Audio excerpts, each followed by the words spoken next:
Welcome to ஆஃப்ரீஸ் world.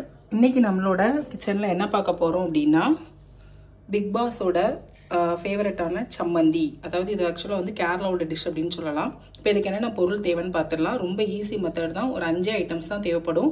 இதை அப்படியே போட்டு நம்ம கிரைண்ட் பண்ணி எடுத்துட்டோம் அப்படின்னா சம்மந்தி வந்து ரெடி. ஃபர்ஸ்ட் வந்து நம்ம தேங்காய் வந்து குட்டி குட்டியாக கட் பண்ணி வச்சிருக்கிறோம். எந்த அளவுக்கு தேங்காய் எடுத்துருக்கிறோமோ அதுக்கு பாதி அளவு வெங்காயம் எடுத்துக்கணும்.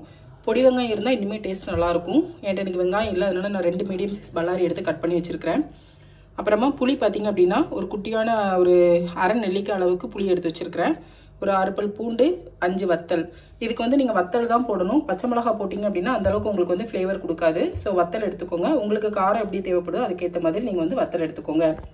இது போக உப்பு தேவையான அளவு. இப்போ வாங்க அது எப்படி பண்ணுறதுன்னு பார்க்கலாம். ஃபஸ்ட்டு ஒரு மிக்சர் கிரைண்டரில் இது எல்லாமே அப்படி மொத்தமாக போட்டு நல்லா, அதாவது ரொம்ப மையாக அரைச்சிடக்கூடாது. கொஞ்சம் 1-2 நறுன்னு இருக்கும் இல்லையா, அந்த மாதிரி வந்து கிரைண்ட் பண்ணி எடுத்துக்கலாம். இதில் எல்லாத்தையும் போட்டாச்சு.